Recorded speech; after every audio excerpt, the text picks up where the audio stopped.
Okay, go ahead. Welcome, everyone, to the Electoral Area Services Committee for Monday, August 11th, 2025.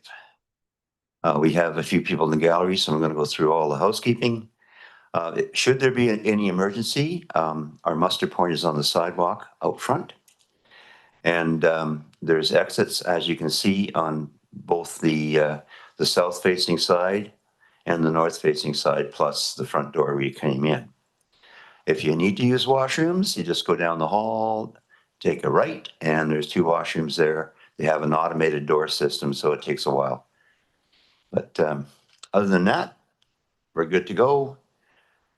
I'm going to call the meeting to order, and first item of business is recognition of the traditional territories of the Comox First Nation that are unceded, and they are progressing towards full treaty in the next couple of years, I believe, and it will be a great addition to the regional district should they decide to join.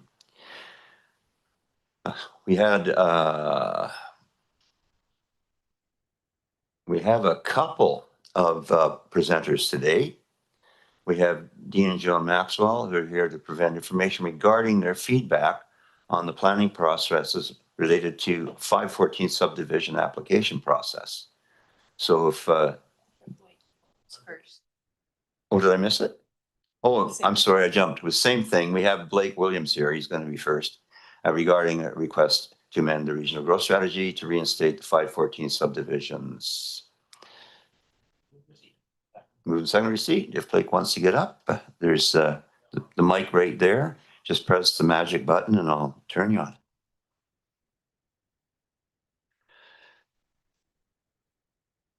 Hello. There you go. Thank you very much for having me. And I don't have a presentation for you today because I was denied last time. So I'm just here to support the 514 process and to make sure that it's not going to be put away forever and we never see it come up again. And I'm hoping that the councillors, like they talked to me last time, you guys said you were going to consider every way forward and that you all believed in the process of making family homes available to family members and going through the subdivision process. Dean and I have talked quite a bit. He's done a really good presentation, and I thought we had talked earlier today, and I think it would be more worthwhile for you guys to maybe just listen to his presentation. And we weren't sure if it was going to go over 10 minutes or not. So if it's allowed, can I give up any of my time to another presenter, or is that going to break the rules and smash the whole building down? It's just going to not go over, eh? We can't make big decisions like that here. I think allocating 10 minutes is probably sufficient. There's enough room for questions and answers afterwards. That's Okay. unlimited, so we can torture you at ad nauseum after. Well, if you have any questions for me, go ahead, Honor. But ultimately, I was denied, so the gavel went down, and I was out of the building, and that was the end of it. But as you could imagine, it was an upsetting moment for my family, and we'd like to get back to the table and find a way forward. And I don't think that the report that I read was really recommendations on how to move forward. I think it was recommendations on how to make it more difficult for the public to get access to the intent of that 514. That's just my personal opinion. And I tried to contact one of the counselors and talk to him about whether or not the legal representation of the staff was scrutinized or was looked at carefully. Was there a number of legal determinations that had been tabled?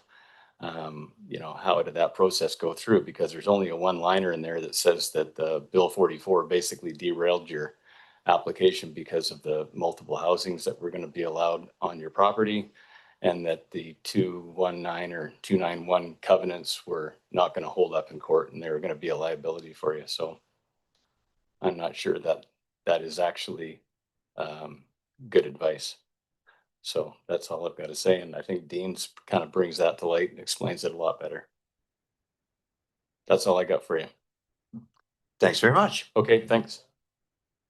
Well, we have a question from Director Harbour. Thanks. If you come to the podium, you expose yourself to questions. Absolutely, go ahead.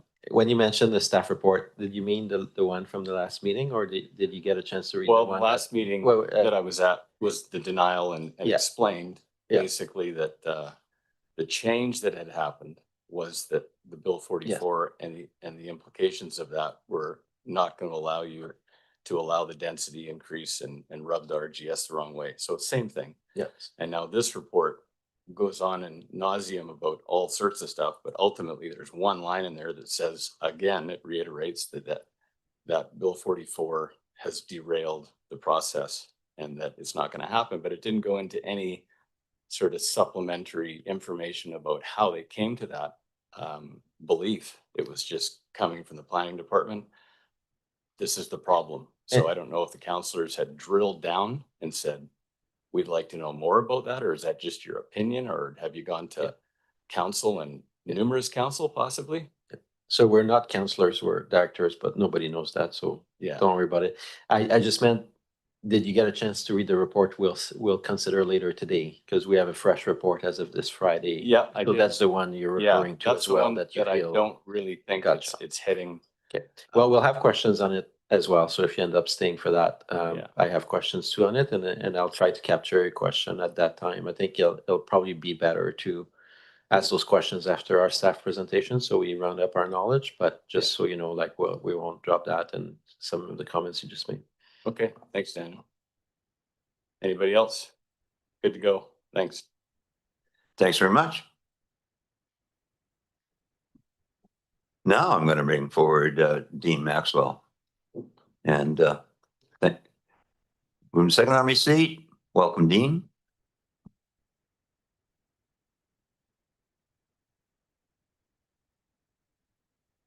Good morning, Chair and members of the committee, directors. My name is Dean Maxwell and I appreciate the time to speak to you today. I wanted to start to clarify that I'm not here to criticize anybody personally. However, I wish to just to address what I see as a flawed proposed process that I believe that can be improved both to the public and to the benefit of the committee. Over the next 10 minutes, I appreciate the context and where the current process is going. And I believe the challenges that are being created and how perhaps maybe some adjustments could bring it more in line with the province's direction and the community's expectations for overall fairness and betterment of our living and lifestyle. I've done a PowerPoint. It's very, very data intensive. So I'm not going to read it. I'm just going to skip over it very quickly. Chair, if you could give me a 2-minute warning towards the end, that would be much appreciated. Oh, perfect. So essentially where we're going is that the 514 was set up originally and it's worked very well. It came in during the 2008 year. It's been around, it's been in the valley. And from what I can see, it's been a spectacular success. It's pretty much met everything that people have wanted as far as family reunification, aging in place, but giving the board the authority to review each individual application and determine the merits on that. The report that's tabled to you for later today, I've read it, it's very confusing. But at the end of the day, it wants to eliminate, for all intents and purposes, 514, except for the 4-hectare minimum. Director Hardy, you're familiar, B. How many 4-hectare spots and lots are there in that area? It's really minimal. So the 4 hectares is totally unreasonable. And the original OCP came in 2012. It's outdated, it's not keeping up with the times, and it's not following provincial direction.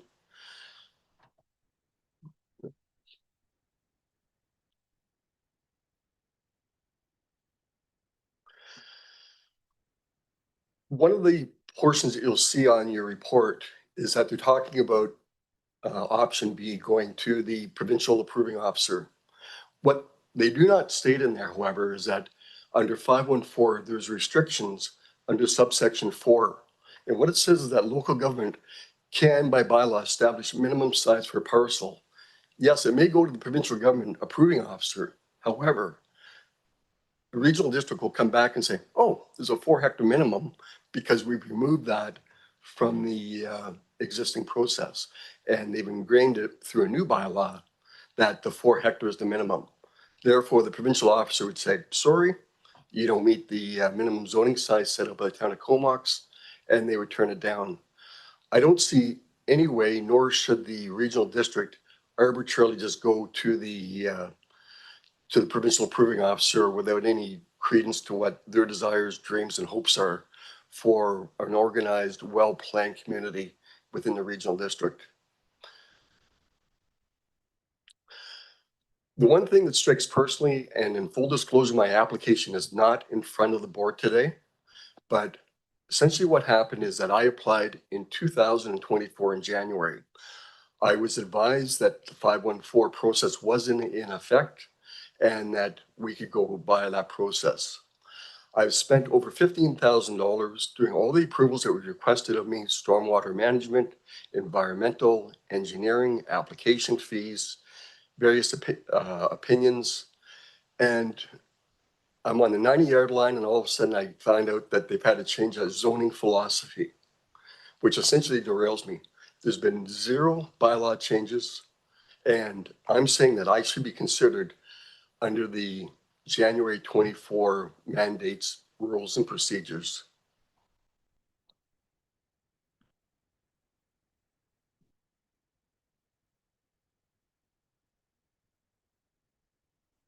For some reason, this doesn't want to click.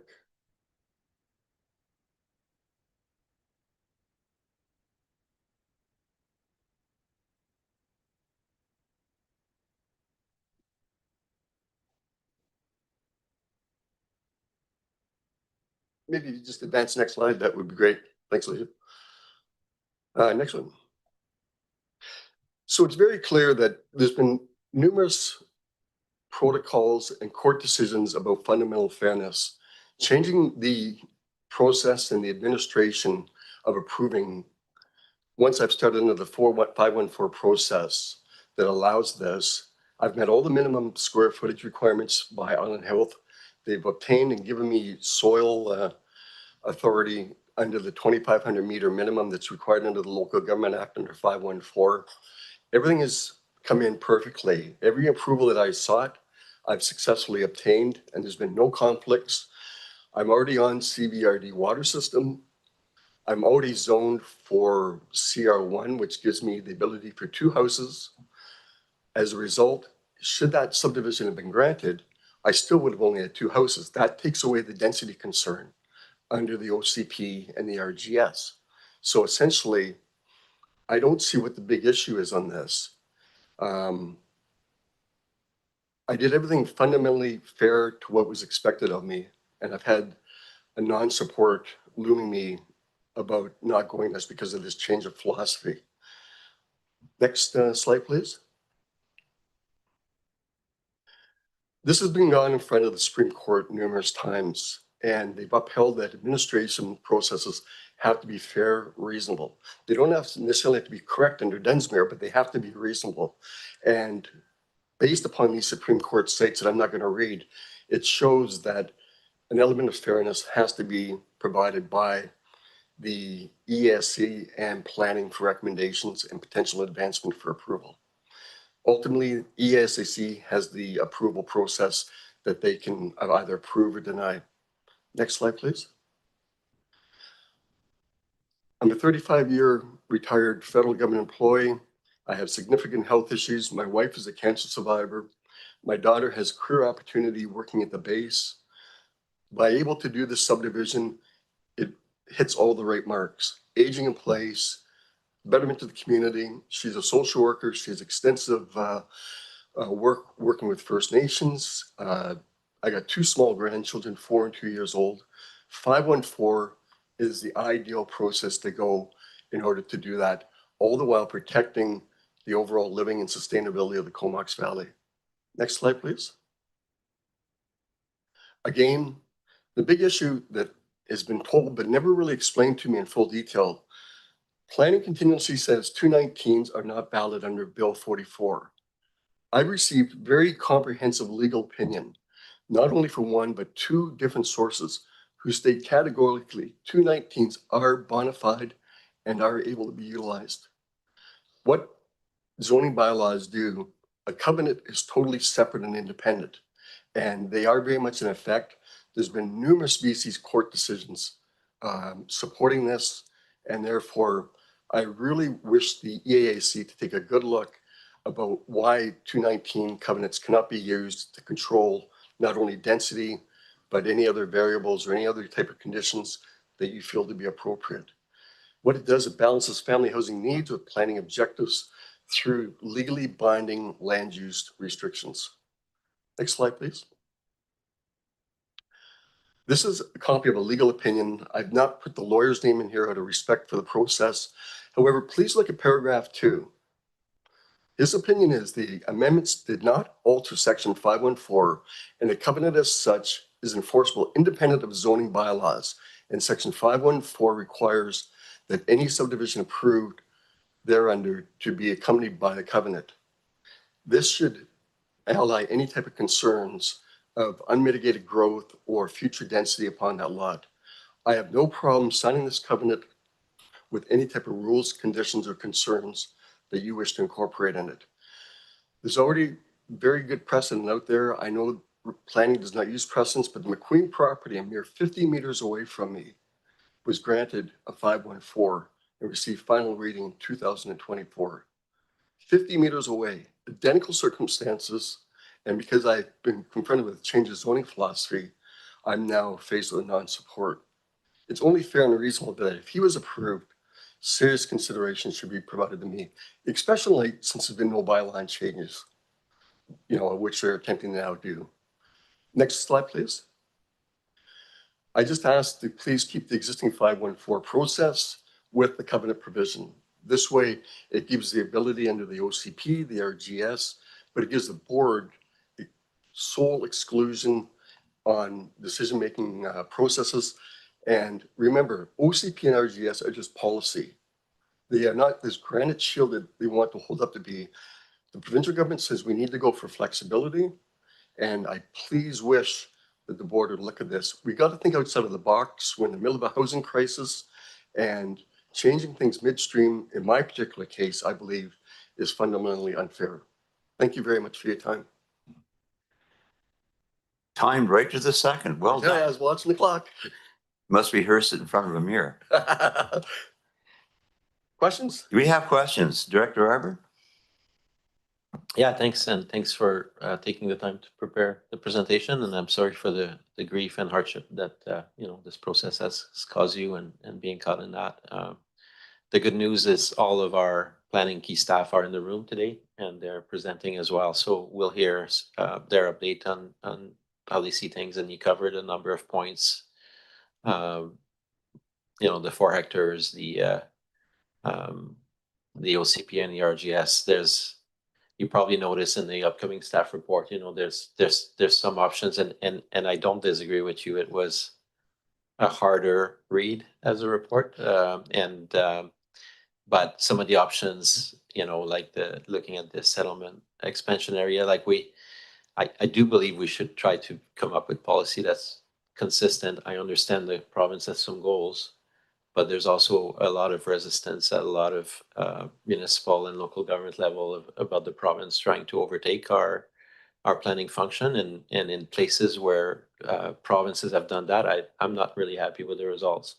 If you look at Ontario and other places, Right. we don't want to walk down that road. So there's a reason why this community created an RGS and an OCP, and it's to protect the profile of the valley as dense areas and more rural areas and all that good stuff. And I know that I think we had a new minister now, but the prior minister was pretty aggressive on just build housing, Right. no matter where and how, right? So, so thank you. I will reserve my comments for after the staff presentation, Sure. but I really appreciate it because I think you did a really good job of highlighting how the changes we've started to implement the last few months is actually damaging to many people who had plans for their family. So Thank you. I appreciate that. Could I just mention one thing? I agree with you 100%. The property that I propose is surrounded by 2 quarter-acre lots. I back on the base on the PMQs at the base. I'm on the town of Comox property line, and I'm already on the water. So it's fairly evident that this isn't a one-off or outside of scope and character for that immediate neighborhood. Obviously, this is why I like the process right now. You folks have the sole discretion. if you put in that 4 hectare as a carte blanche, you're not going to see any 514s in front of you, pretty much, because there's virtually hardly any 4 hectare areas left, especially in Area B. Thank you. Director Arbor, further to?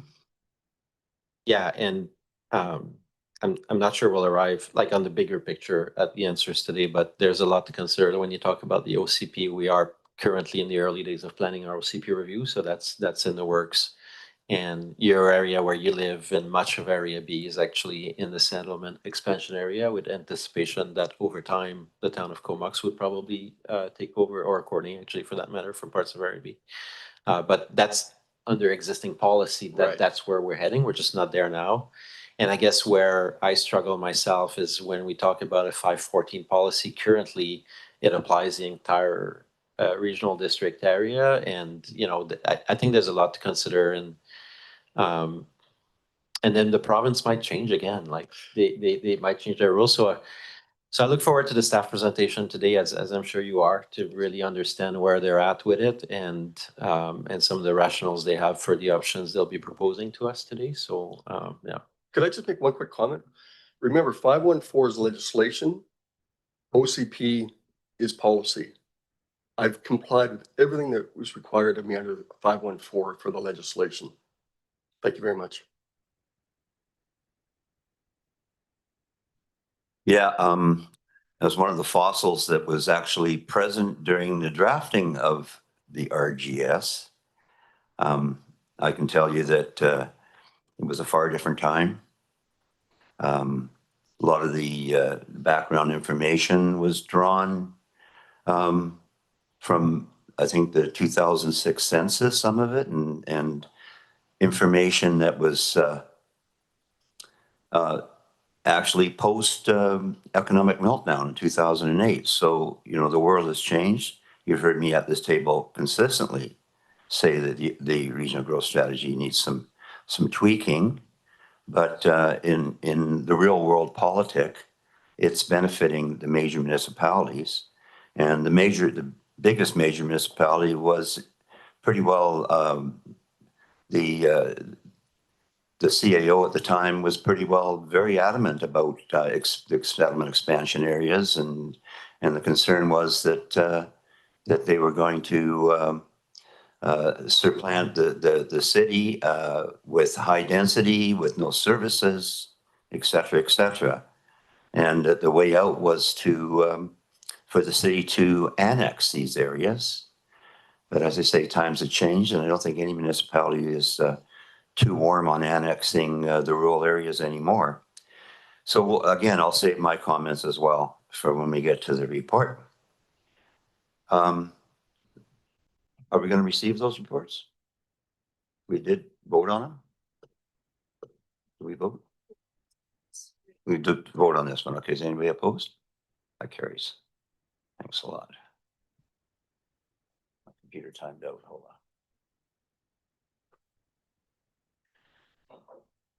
Okay, we're going to do that. And then, so on the resolutions report, is there any discussion on that? Don't see any. Anybody opposed to receipt? It carries. I would entertain a recommendation to move forward and bring forward, vary the agenda and bring forward number 5 at this point, because it seems to be what we're talking about, if that would be something that the directors would be open to. Oh, you're okay with that? Staff's okay? Okay, so we're going to vary the agenda and move forward number 5, which will be speaking to this matter, Local Government Act, Section 514, and the Rural Community Zoning Bylaw. So move and second on receipt, and that puts it on the table. And over to CAO for introductions. Thank you, Chair, and thank you for introducing this report. Alana Mullally is our General Manager of Planning and Development Services, and we'll be introducing the Local Government Act Section 514 staff report, and supported by Tom True, Manager of Planning Services. So, Alana, over to you.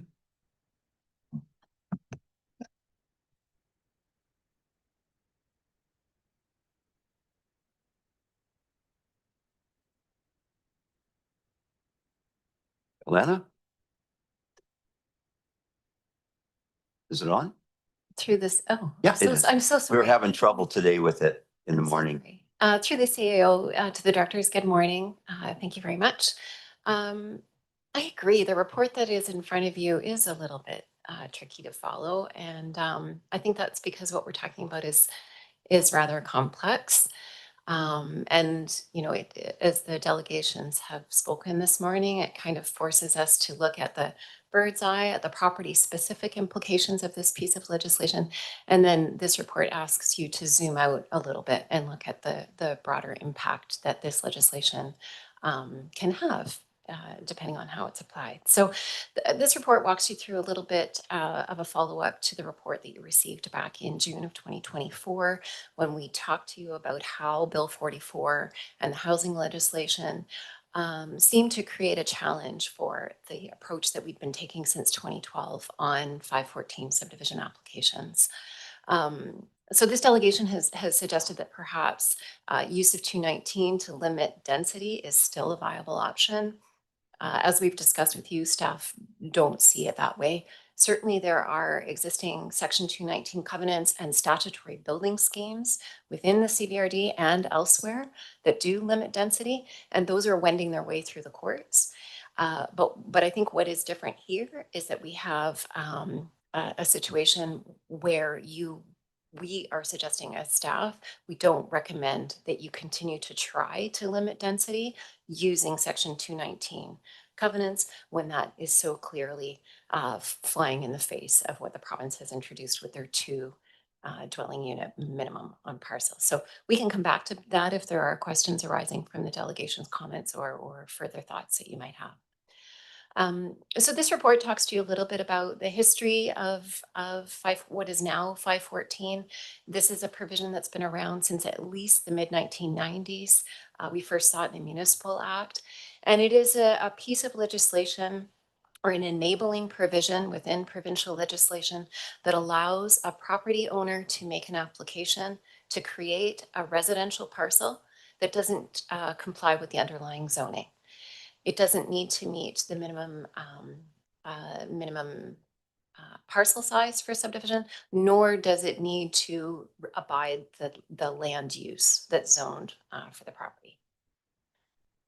So rural local governments through the early 2000s lobbied the province to give some tools to local governments to regulate 514, and that was done in 2008 when the province introduced the provisions that enable you as directors to put some parameters further to that which are in 514.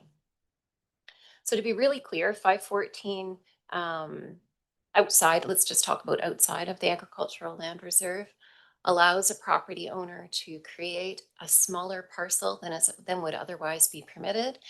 And the legislation then requires the local government to enter into a covenant with that owner to secure the use of the property that's being created, to secure that as a residential parcel, to covenant that the parcel from which it was subdivided will continue at the use that it was before it was subdivided.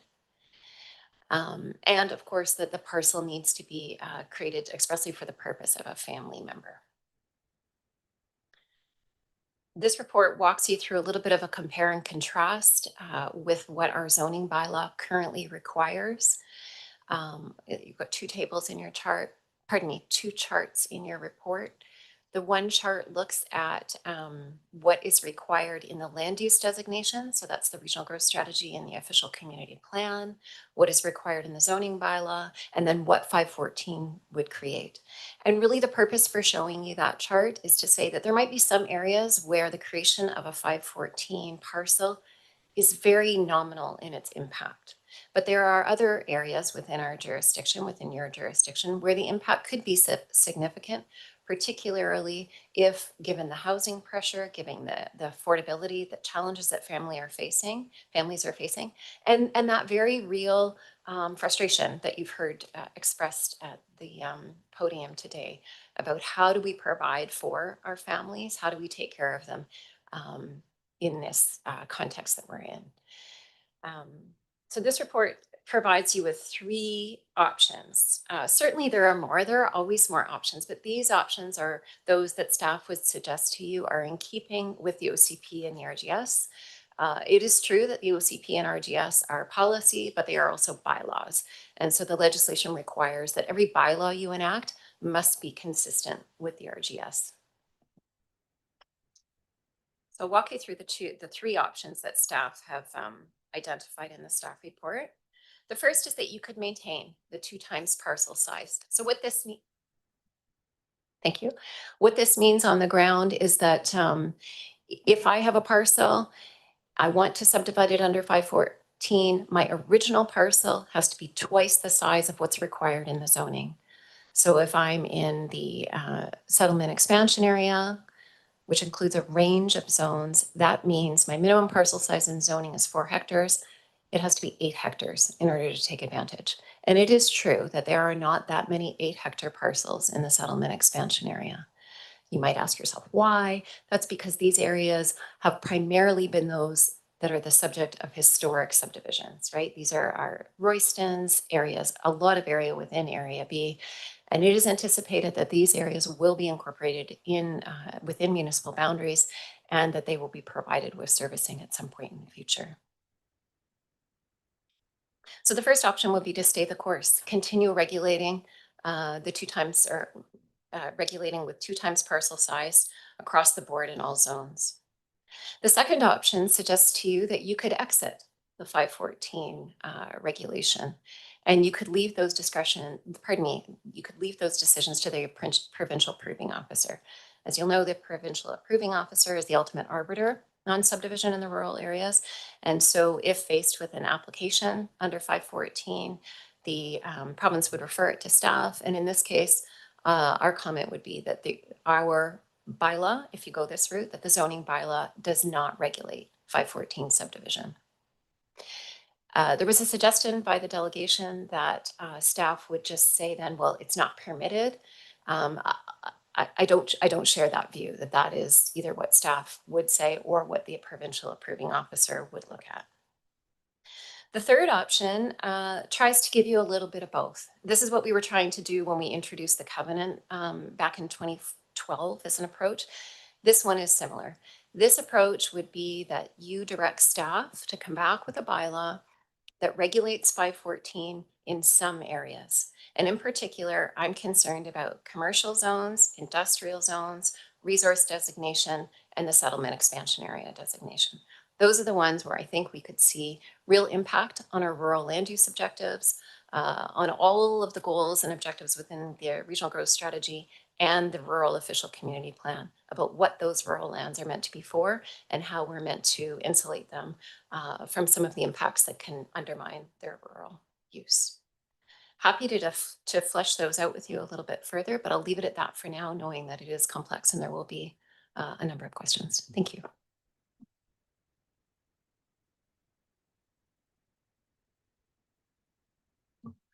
Okay, then. Director Arbor has a question. Yeah, thanks. I'll kind of save the options for now, even though there's some opinions, but on some of the options, I'm like, as I was reading the report, to just focus on 514, or we're going to do the OCP review maybe starting next year. Like that might be a better framework to both engage the community potentially and also to align that with other things that we'll have to consider. But for today, I guess my question is just, we had at the podium, some comments about fairness, so to speak, right? That we've kind of changed, and we've changed in response to what the province has done. But I'm like, the Comox Valley Regional District is not really known for being a first mover. I'll just be honest, like a lot of different policies in the province arise different places, but I think we're like a middle of the pack regional district, right? And I think historically we've been cautious about being at the fine edge of policy changes. So my question is like a bit different. If we're facing that in the Comox Valley, that tells me that probably all regional districts across the province are facing similar issues around the 514, maybe. Some of them don't have RGS, I realize that, but are we the only ones that have used Covenant 219? Like, what is the response of regional districts currently? Are we coordinated? Is there a meeting between planning departments across the province to discuss this topic? Or are we really the only ones that are facing that? That's probably my starting question, because if others are facing it, I would suggest that maybe we could continue to do things as we've done until there's resolution with a number of regional districts and with the policy to clarify at the province what we're doing collectively. So that's my question. Through the chair to the directors. No, other jurisdictions aren't tackling this one. And that's in large part, I would suggest, because in a lot of the other electoral areas across the province, they're keen to maintain rural use and rural parcel size in their electoral areas. We're a little bit different, as you know. We look more like the Cowichan Valley than we do the Peace or in the Okanagan, whereby our geography is such that we see a lot of movement between municipalities, electoral areas. We have a lot of settlement expansion area type patterns. So I would say that for two reasons, not because we're not at cutting edge, but more because our geography is different than a lot of regional districts. We have smaller parcels than many of the rural areas across the province. And so I would suggest that others are not grappling. Cowichan Valley, Yeah. yeah, I don't know how extensively they've used owners have used 514, or if they've just relied on their zoning bylaw. You'll know that they have a lot of private water systems, private sewer systems, strata, etc. So the local government is removed from a lot of those conversations in those strata developments. Okay. That's somewhat helpful. I was hoping there would be more in our basket, but I'd be curious to find out more about that, because Cowichan Valley is a great example. They have pretty large constituencies in their rural areas. I don't know if that like this committee doesn't have a lot of comparables of how other regional districts are.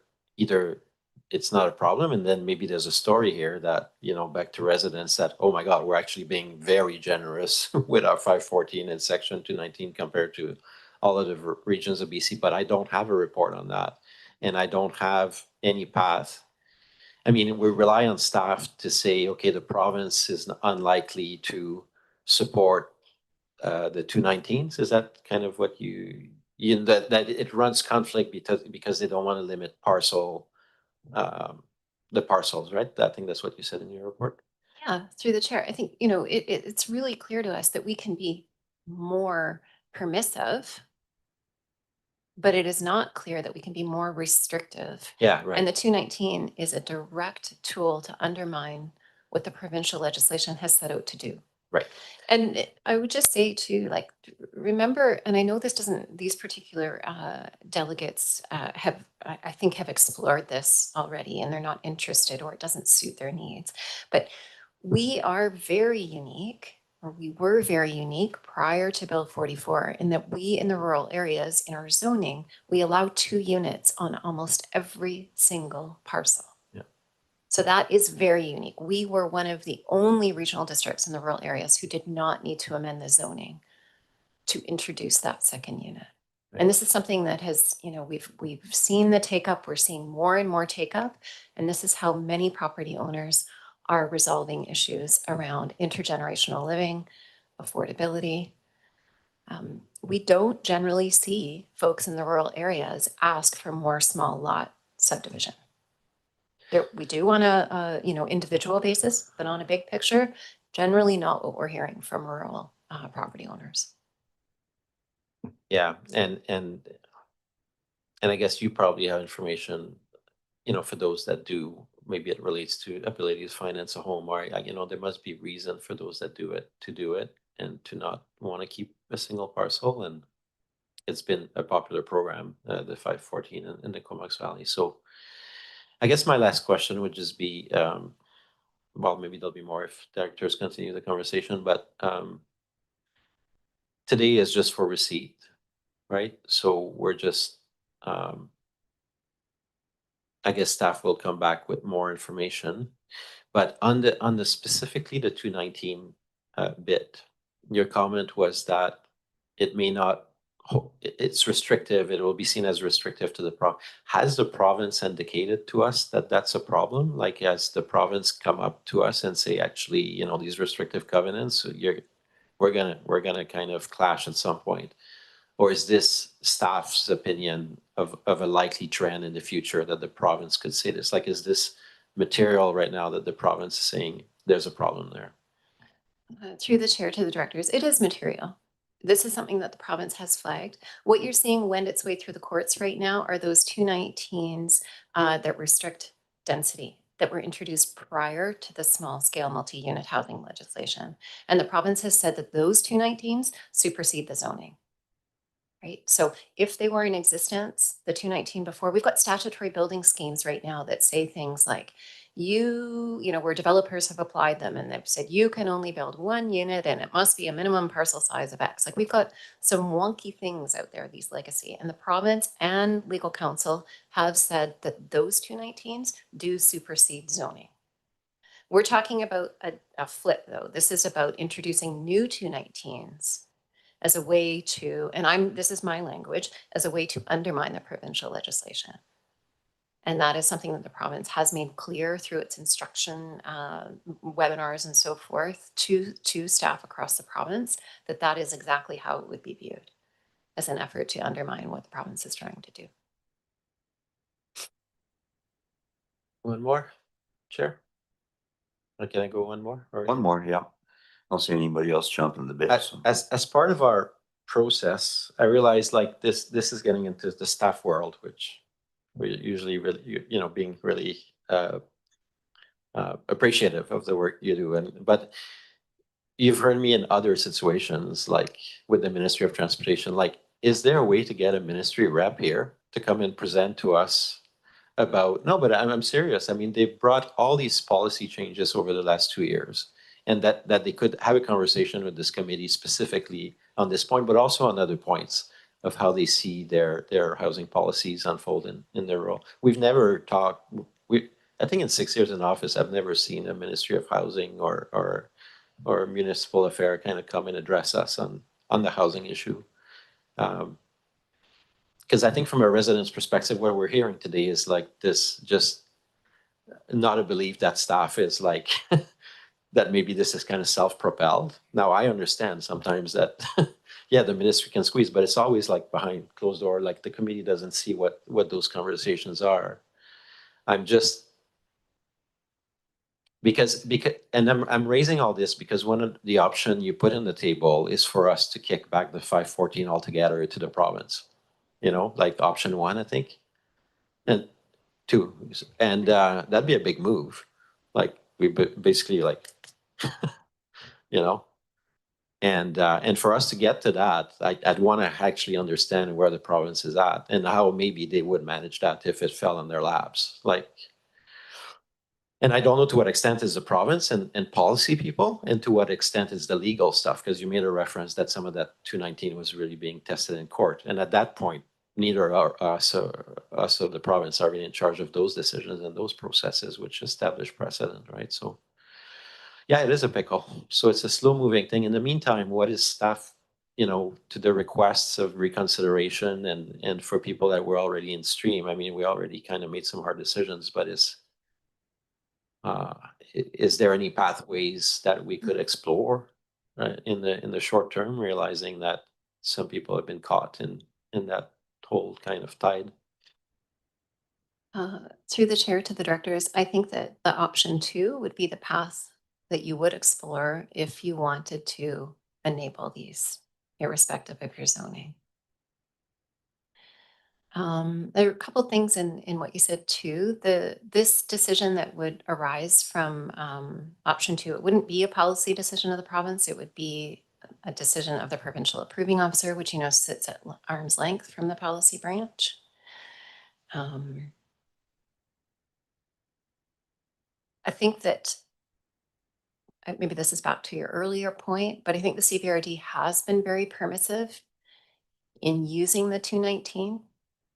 And that was because we saw an interest and we tried to accommodate that interest with you through the site-specific rezoning. That enabled us to look at things like, do they have water? Do they have fire protection? Do they all of those important things that amount to a successful rural subdivision? But this is a wrench. And not everyone's going to feel satisfied, of course, by the outcome on this one. The 219 was our best effort to abide that rural land use framework and to satisfy some of those parcel specific interests that people have. And you're at a decision point now about how do you want to move forward. You get out of the game, which is leaving that discretion entirely to the provincial approving officer. I've identified the concerns that I have with that as staff, and I wouldn't advise that you do that. But it's tough when you have individual property owners who have, very real reasons as to why this is important to them. And I understand that this is a very difficult position. I don't think the province is going to amend policy to address these kinds of site-specific interests when we already provide for someone to do 2 units on every single parcel. And that is what many, many people do to hit those same objectives around affordability, energy, generational living, and support. Just a quick follow-up to Alana. Director Arbor, I think you had mentioned this is not for a decision today, it's for discussion. There is a staff recommendation contained, and it would be to come back to the EASC with some proposed languages around the amending the zoning bylaw. So still further discussion at the EASC, but we do have a staff recommendation in the report. And that brings us to Director Hardy. Yeah, thanks. One of the points or items that Director Arbor had brought forward earlier regarding the regional growth strategy and the growth nodes within the RGS, and whether or not some of these properties that we're discussing today fall within that growth node or not. I'd just like to get a little bit more clarification from staff with regards to whether or not some of these parcels that we're discussing right now are within that regional growth node or not. Through the chair to the directors, I'll just make sure I understand the reference. So the settlement nodes, the rural settlement nodes, Union Bay, Saratoga, those, for the most part, that zoning, there is zoning in place in those nodes that gets folks down to that 1 hectare minimum that's prescribed in the 514 legislation. So I don't recall seeing applications for 514 coming out from owners in the settlement nodes. We've seen them from owners in the settlement expansion areas for sure. That's the 4 hectare areas. Those are the areas that either have, that have small lot subdivisions where servicing may be an issue. They could benefit from servicing in future, and they may have some infill potential. That's why they were designated. And then we've also seen interest from folks in the rural settlement area. So these are pockets you'll find, sort of outside the municipality. So areas like Ships Point, Merville, Black Creek outside the node. There's a small pocket up on Forbidden Plateau.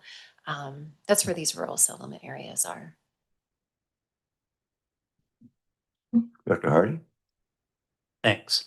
And again, I understand staff is in the process with regards to reviewing the RGS. I'm just wondering again whether or not staff has considered some of the gaps that have been recently brought forward in their consideration of the review of the RGS. Through the chair to the director. So the amendment that is underway right now, and we'll be coming back to you with a report this fall, is being done under what's called a minor amendment. And so a minor amendment, one of the criterion is that, or one of the requirements is that the content of the amendment cannot fundamentally change the regional growth strategy. So I would suggest to you that, opening up the minimum parcel size for subdivision would be a fundamental change to the growth management strategy of the RGS. So it would not be a candidate for this amendment. That said, we've talked to you a little bit about how our intention is to bring forward a recommendation in 2027. So after, maybe the interest has passed, but in 2027 to consider initiating a review of the regional growth strategy. And our suggestion would be that would be a standard review, which would enable those big picture policy questions to come to the table.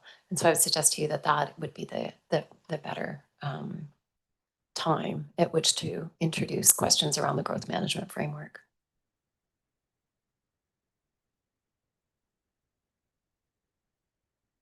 Careful. Director Arbogin? Yeah, thanks. Speaking to the recommendation today, yeah, there is a recommendation, but I personally cannot vote on anything today, obviously, like, not obviously, but in my case, in a way, the problem I have is we have too much information on some stuff and not enough on others. And the report was a difficult report, and those are consequential decisions that should happen within the framework, like when we do the OCP and those other things. So for me to, and I'll tell you about if we send this back for more information. This is why government is slow, because I would rather be right in the end on this than to make a decision today and then I have 10 more delegations next time, right? So some of the information that you mentioned, you know, like we are a very permissive regional district in the number of homes we allow on lots. We know that. But you didn't say that, like you made a comment that only a proportion of people try to do that 514 and 219 thing. And a larger proportion of people actually choose to keep the property whole and add a second place and add their daughter on the title, right? What I don't have today is stats on that. If I'm going to make a decision, like, is it over a 5-year period, is it 1,000 people chose, 1,000 residences chose to build 2 houses and keep the same title, and 3 went for a 514 and a 219? I don't have good information on which, and you're right, it is tough to make decisions when you're going to affect people's life, but there's a problem with the data. And the second thing when I was reading the report is it'd be good to remind us, like put some links to the settlement areas, then map it and see here's where we have problems. Here's where most of those properties that are coming to us are situated here versus here. Because right now in that resolution, like it references a bunch of stuff. Sorry, where is it? The rural resource, the commercial industrial, you name some of those. But I got the report on Friday.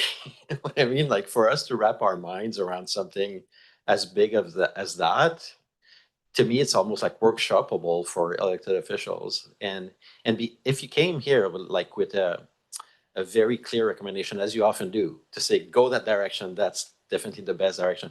But it's a very mitigated kind of pros and cons between all the options today, right? Even for staff, I think. So for me, we need to do more work, and for me to feel like I've got a sense of how consequential that will be, and if we're making that decision ahead of the OCP review, what does that mean for the OCP process itself? Because when we get to OCP, if we pass something like in the next 2 months, will people say, oh my God, what have you guys done with this thing, right? And we need to revisit it. So I just have a lot of concerns about making a decision. I don't have a concern with like the information that's being shared. I'm just saying I don't think we're at the decision-making point today. I think, yeah, and thanks for that. And certainly the Electoral Services Committee is here to provide us the instruction and direction, and whether it's, as you say, workshopping or trying to understand the impacts of the decisions. I think that's a very fair and appropriate approach to this. We can always bring back additional information, more context, the mapping, as you say, to really have a better understanding of the consequence of the decisions being made here. I want to thank staff for bringing this forward, because I do know that there is an interest in having this discussion with the EASC. It is something that staff have been fielding for some time. So I think it's an important point in time to bring this forward. And does it need more information for the EASC to support the decision it takes? Fair, that's totally reasonable. And I think then if that is the case, then we would like to have a really clear understanding of what is it that will be really helpful to be able to bring this conversation forward. I've heard mapping, statistics if possible. I'm not sure how extensive that data set would be, but we can certainly pull together the information we have.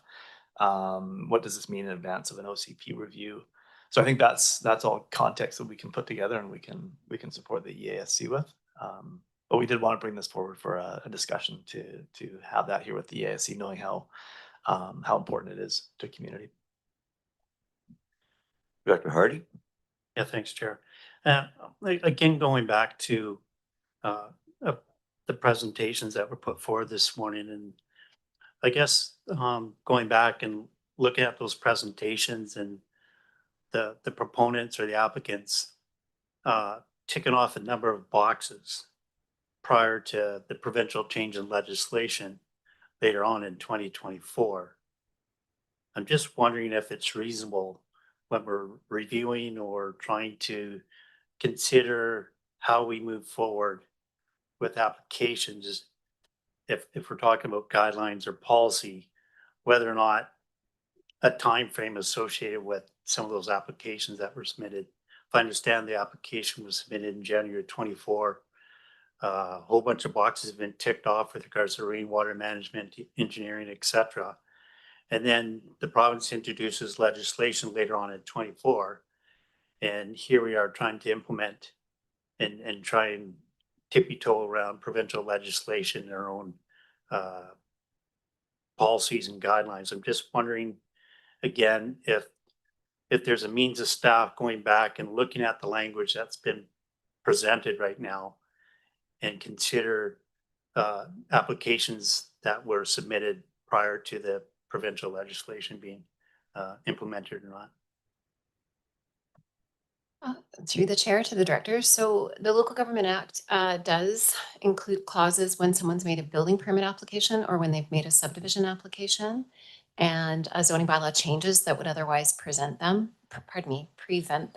from proceeding with the subdivision or the building permit. They get a grace period. There's no corollary for rezoning. So if it's your interest to allow those rezonings to occur, that's entirely within your discretion. So there's nothing in the legislation that provides for it. That is a decision that rests with you.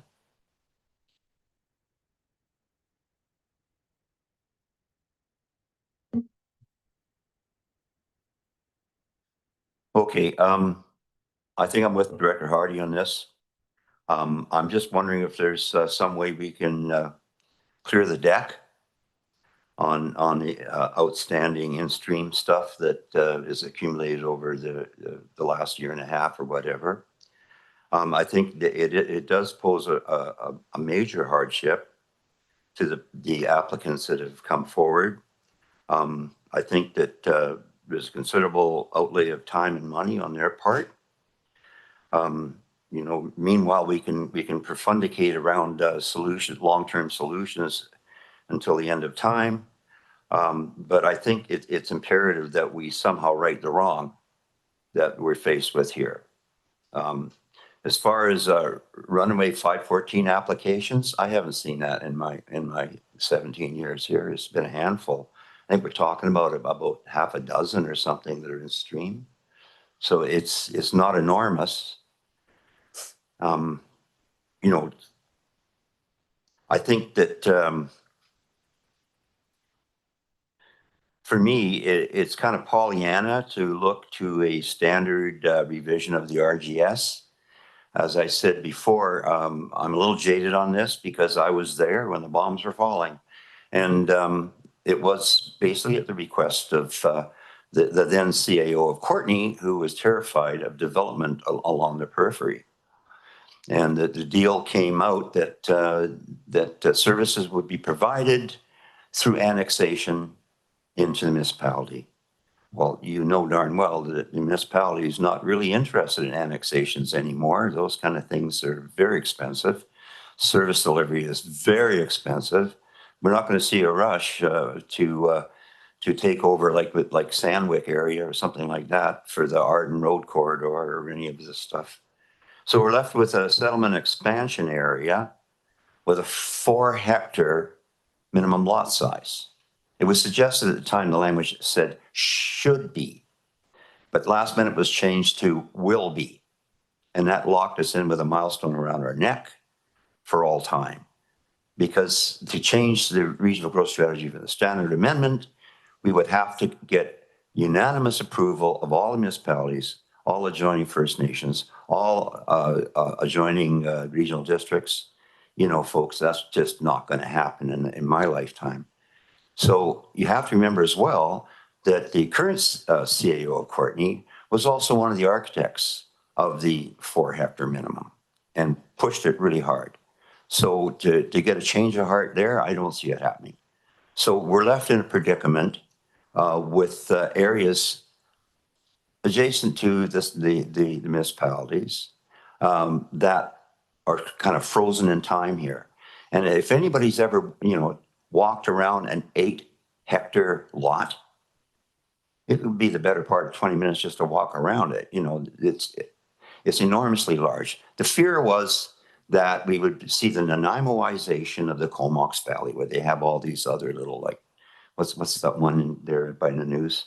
That sort of thing, and sprawl going out. And that's what we don't want. We want to direct growth to the municipalities that already serviced areas so that they can accept the growth there. And it would be the most economical, environmentally secure way of doing it. So we've got ourselves in this predicament. Now, as far as getting our way out of it, the only solution I can see is number 2, and defer decisions to the province. I mean, as it is, other jurisdictions are changing rather than micromanaging everything that moves. They're actually relying more on the professional reliance models in a lot of cases. You bring an engineering report, it's accepted if it's stamped. We do some of that, but we don't need to control everything. And I see this as a matter of control. It's a control issue in my mind. And especially when it's a minuscule amount of people that have actually applied for it. I mean, you may see an upswing, but the province itself, you've got the Ministry of Health or VHA, Island Health. They decide whether or not a septic will perk. They decide whether the well's okay.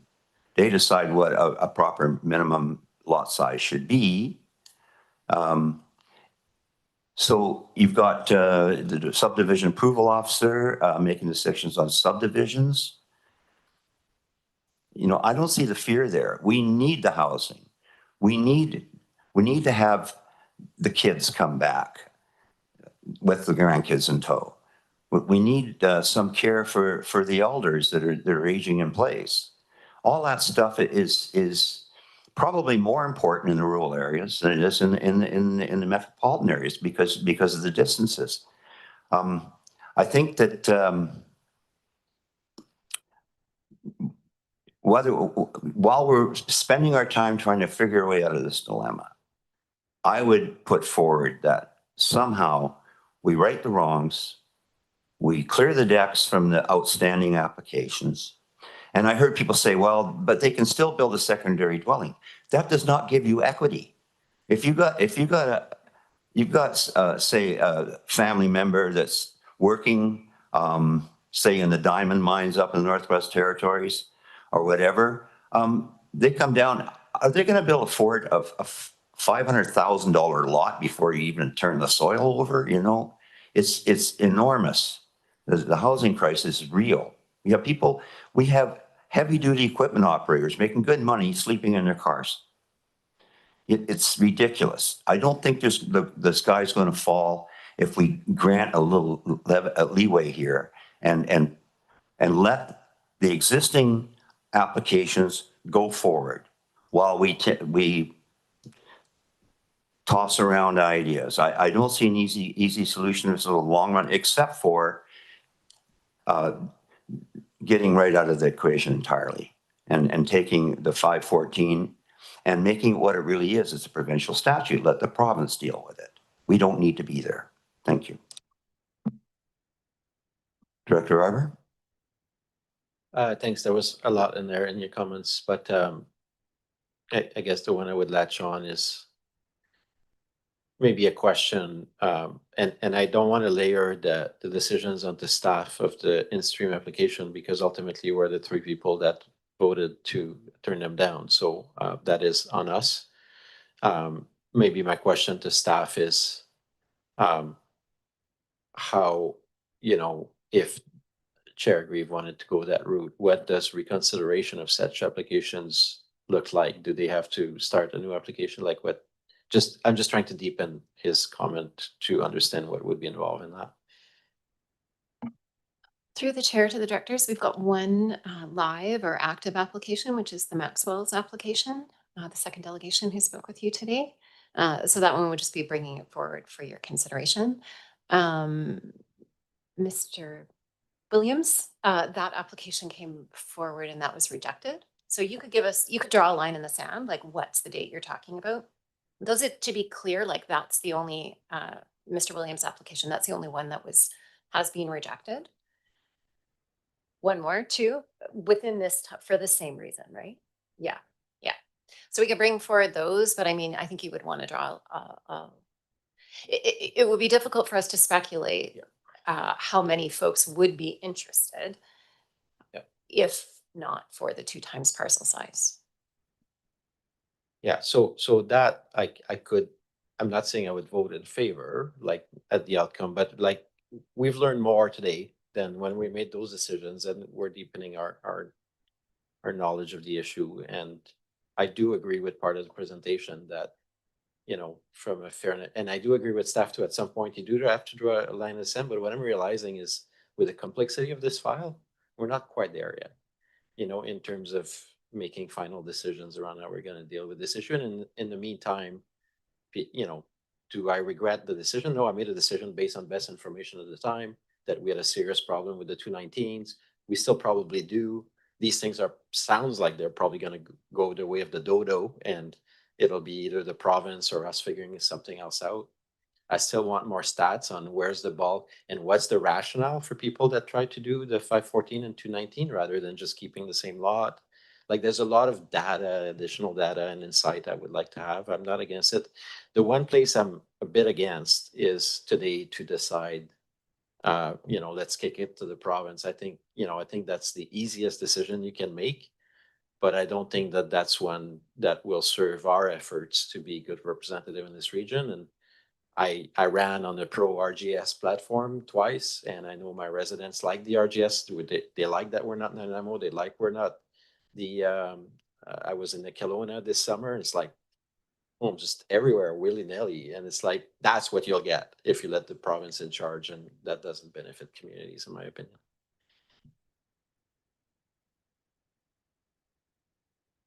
Director Hardy. Thanks, Chair. I guess the question I got for staff right now is with regards to these 514 applications, how many do we have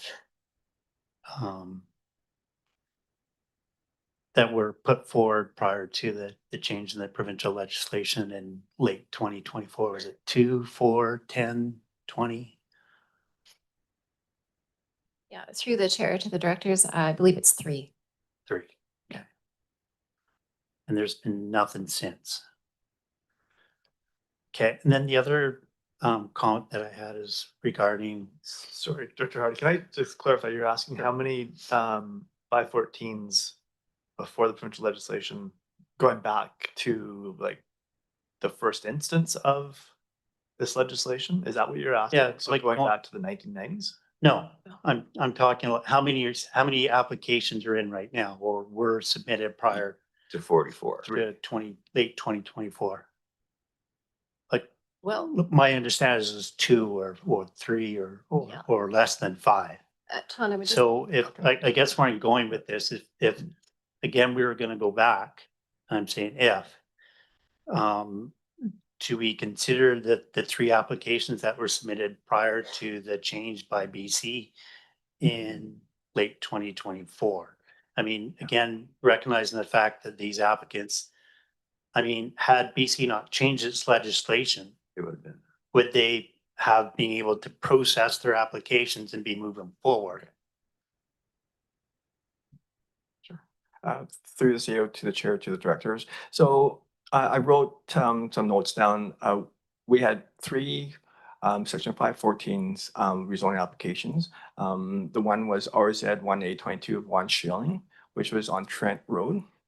And the other one was 680, 690 Lazo Road, the Blake Williams 514. Those 2 applications was denied by the board. And then there are at 2B24, the Maxwell application. Their applicant requested that we put his application on hold till September to the fall. So that one application is the only active application that is active / on hold for consideration. I did have one more comment, and it's just my opinion for what it's worth. But again, when we start punting decisions back to the province instead of us controlling our own destiny with regards to our constituents and decision-making processes, I'm a little apprehensive of that. So to me, I'd like to see, internally what we can do with regards to dealing with these situations instead of punting it to the province of British Columbia to make those decisions. Thanks. Director Hardy? Oh, sorry, Director Harper. Is it?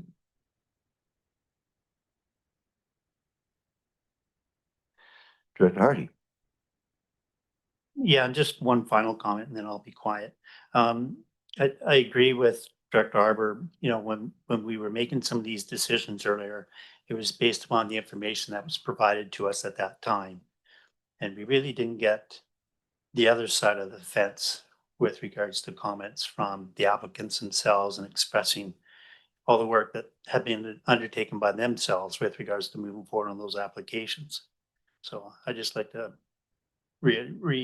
confirm what Director Arbor had stated earlier with regards to, based upon the information at that time, here's our decision. And I know in the past, we've made other decisions based upon information at that time. And then based upon further information or advice from our legal advisors, we've turned around and altered those decisions or reviewed those decisions and came up with a different decision at that time as well. So just ask that we consider that as well moving forward here. Thanks.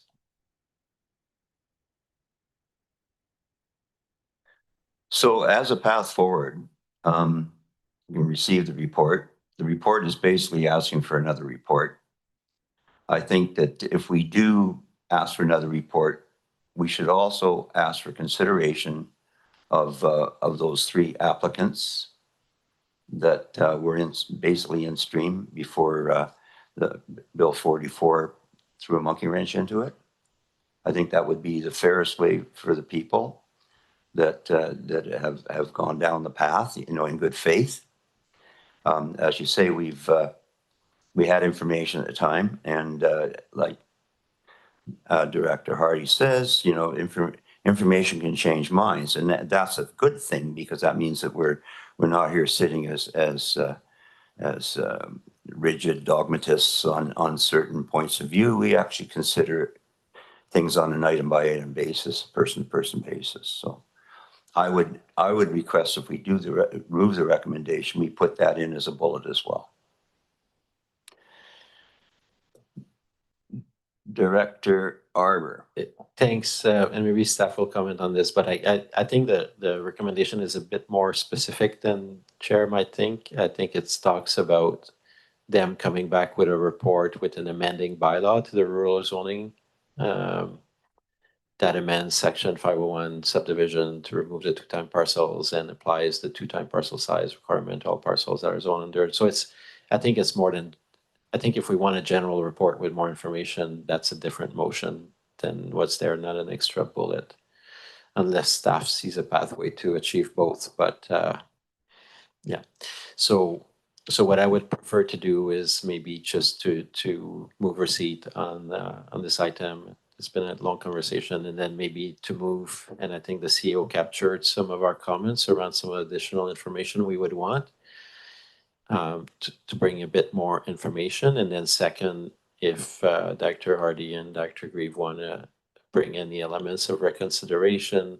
I'm not going to oppose that. But I don't know if it satisfies staff. I realize that a decision like that kicks the can down the road a bit, and maybe the province is not happy that we're going to continue down that track. But yeah, I don't know if staff has opinion on what a motion like that could consider as well. Through the chair to the directors, I just want to make sure I'm clear. So the report coming back would look at I'd like to know where applications for 514 have been coming from, like which land use designation. You would like us to, I believe you said, distinguish between the number of applications we received for second units Mhm. on parcels. Those are easy things to do. What we can't capture, of course, is any pent up or unknown interest. Yes. I can't anticipate or That's fair. speculate on who may have made an application. And yeah, and I think that's really what you're looking at. What you want to know is for whom has this 2 times parcel size been the barrier? I can't give you that. I don't know. Where we've really seen the interest, as I say, is those settlement expansion areas because they don't have another path towards subdivision. In the rural settlement areas, we're continuing to see subdivision because they can do it under the existing zoning. They don't need 514. Which might get revisited in the OCP, but yeah, got it. Yeah, that's correct. So it's not a ton. No. And then the second piece is just whether we reconsider the in-stream applications. So Sure. And through the chair, the reconsideration on the in-stream, you've got one that wouldn't be a reconsideration, it would be a fresh consideration. You haven't seen it yet. So that one can come forward. On the other two, the Von Schillings, who are not here, but we'll update them on this conversation. And the Williams application, that would just be, I would suggest we'll figure out some language. It's not a new application from them. It's not new information. It's essentially putting forward the same information and then you clarifying for the record why the reconsideration is happening. It wouldn't even be a reconsideration, but So that would do that. require a separate recommendation from the board right now. The reconsideration would be a separate recommendation from the recommendation. Separate and apart from this, I think your interest is on those very site-specific interests. So, yeah, okay, I think that's the way forward. I would support that. I think that clears the deck, as they say, and then we can discuss the rest of it. Because when you talk about the settlement expansion area, there's no way out without a regional growth strategy amendment, which is a chance in a haystack in you know where, or a snowball you know where. So, okay, well, let's move ahead because we got other business to do. Receipt on report. Any more discussion? Anybody opposed? That carries. And if somebody wants to move the recommendation, So I'll move that staff brings back more information on what we specified earlier as per Elena's comments that are on the record. And second, that staff approach the applicants for potential, consideration of these in-stream applications. we tie that in, or should it be a separate standalone? Because they're kind of different.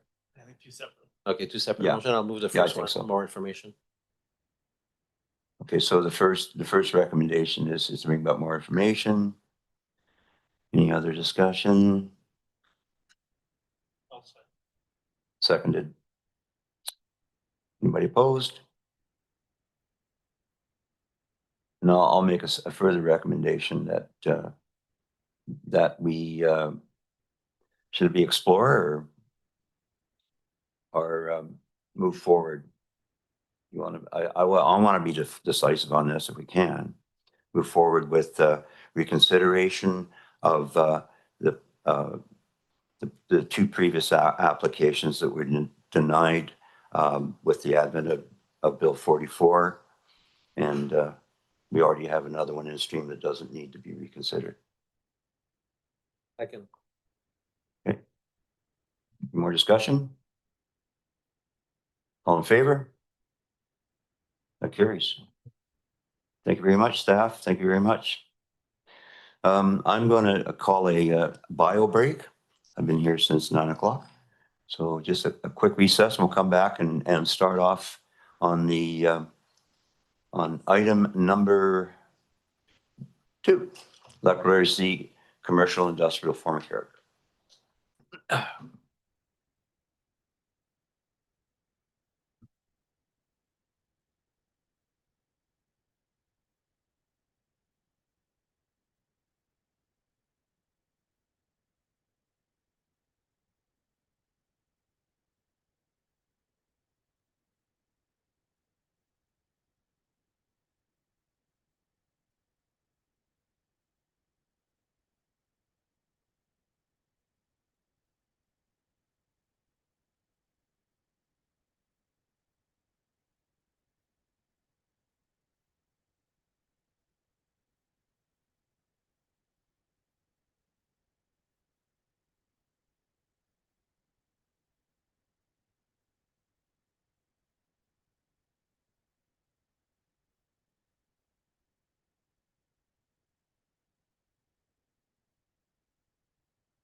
Calls meeting back to order. We are on number 2, electoral area C. Just the. Didn't we do the, I'm sorry, you're right. So area C advisory, moved and seconded. Any discussion? That carries. Area C commercial industrial form and character development permit, DP 10C25 7889 Island Highway. Move and second on receipt, over to CAO. Thank you, Chair. And introducing Stephanie Pollock. Stephanie is our planner 2, and Stephanie will be introducing the staff report supported by Tom Troop. Stephanie. Welcome. Thank you. Good morning. First of all, we have a representative of the applicant, Leaf Brish from Lacasse Construction, as well as one of the property owners, Jonathan Kirby, here today. So I'll just invite them to join us at the table here, if you don't mind. Thank you. Through the CAO to the chair and committee, a commercial form and character development permit has been received for the development of a multi-unit commercial building comprised 50% of a veterinary clinic with the other 50% as leasable commercial space. The subject property is located at 7889 North Island Highway in Black Creek and is currently undeveloped. The commercial form and character development permit area contains guidelines for proposed development, and the intent of these guidelines is to ensure adequate buffers between different uses, especially next to residential lots, and to ensure that development is attractive and coordinated with respect to the form and character of the neighborhood. Relevant guidelines include conditions relating to the siting, form, exterior design, and finish of buildings, as well as landscaping, screening, parking, and rainwater management. The applicant provided a written rationale addressing each of the guidelines. This rationale provides the following information in regard to form and character. The proposal notes that the building form and appearance is considerate of the local context, building heights, and building scale. The building is broken down into 2 sides, connected by a shared service area, which further breaks down the building size to fit into the local context. The building location is tucked to the western and southern sides of the lot, with the front of the building oriented toward Island Highway and Endall Road. The landscape plan provides green space on all 4 sides of the building, with a vegetative buffer along the eastern lot line that abuts the Island Highway. Regarding parking, the site plan proposes a 23-stall parking lot in front of the building, with provision of 3 bike parking stalls proposed at the front of the building. Loading and receiving areas are located at the furthest point in the parking area from residential areas to the east of the property. Finally, in support of the application, a rainwater management plan was submitted and accepted by the engineering department. The Area C Advisory Planning Commission is in support of the proposal. And as the proposal meets the development permit area guidelines, staff recommend issuance of this DP. I believe we have a few folks representing this application who have joined us both in person and online who are available to answer any questions. I understand on Zoom, we are planning to have Emily Lonsdale and Kayla Lacasse from Lacasse Construction, Pelly Campbell, who is an architect with MHA Architects, as well as 2 engineers from On-Site Engineering, Mike Hansen and Kevin Leopold. Thank you. Thank you very much. Does the applicant wish to speak at all? Anybody from your side? Anything to add? No comments? Good. Okay. Director Arbor has a question. Yeah, thanks. I think that's, I have no issues at all with this one. Looks good. The building is 1 story, I believe, if I move to the next. Yeah, it's 1 story. And some needed commercial space and a vet in the Black Creek area. Great. Yeah, I'll be in favor of the application. Thanks. I take it they're not going to be doing large animals. I don't see a horse paddock or anything there, so they'll be spot and fluffy. Okay. Well, this is good. It's in my area, of course. I was at the APC when it was discussed, so I think they captured it pretty good. So, yeah, I'd like to thank the applicant and excuse him from the table while we take a vote on receipt. Anybody opposed to receipt? Then that carries. recommendation attached. Moving second on the recommendation. Any further discussion on the recommendation? Seeing none. Anybody opposed? That also carries. Area C zoning bylaw amendment RZ2C24 Lot 4 Schultz Road for receipt. Moving second on receipt. And over to CEO. Thank you, Chair. And Stephanie Pollock, Planner 2, will again introduce the staff report. Stephanie, over to you. Thank you. Again, I'd just first like to introduce and welcome the applicant and property owner, Harvey Fountain, to join us at the table. Thank you so much. Through the CAO to the chair and directors, a draft bylaw has been prepared to consider a rezoning for an undeveloped 2.03 hectare parcel of land from Country Residential 1 to Residential 1 for the purpose of subdividing the subject property into 3 lots. The Residential 1 zone has a minimum lot size of 0.4 hectares if the lot is connected to either community water or sewer. The subject property is within the Black Creek Oyster Bay Water Local Service Area, and therefore the proposed lots meet the minimum R1 lot size. Being in a settlement node, the proposed rezoning to enable subdivision is consistent with the regional growth strategy. First Nations and external agency referrals were sent out, and no outstanding concerns were raised through this referral process. The Ministry of Transportation and Transit confirmed that they received a subdivision application and have accepted a septic feasibility report by a registered on-site wastewater practitioner in support of the proposed subdivision. Because the sole purpose of this proposed zoning amendment bylaw is to permit residential development, and the draft bylaw is consistent with the official community plan, holding a public hearing is prohibited by the Local Government Act. Instead, notification was advertised in 2 consecutive editions of the newspaper and mailed to adjacent property owners and tenants. No comments have been received, but any written comments received prior to the regional board meeting will be included in the agenda package. Staff recommends forwarding the draft rezoning bylaw to the board for consideration of first, second, and third readings. That's all. Thank you. Very good. Thank you. And Director Arbor has a question. Yeah, thanks. This brings me back to 3 years ago when we were dealing with the properties across the road in that subdivision. So I'm definitely still in favor. It's near a school, good density for people to move in and have access to, it's kind of in the core of the community.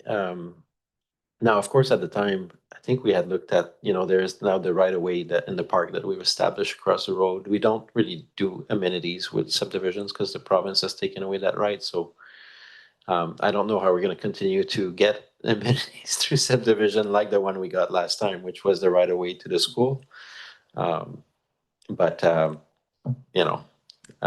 Local government will just need to deal with that. But in the meantime, from just a subdivision perspective, yeah, I think that ticks all the boxes. Thanks.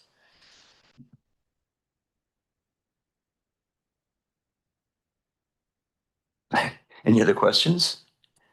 Very good.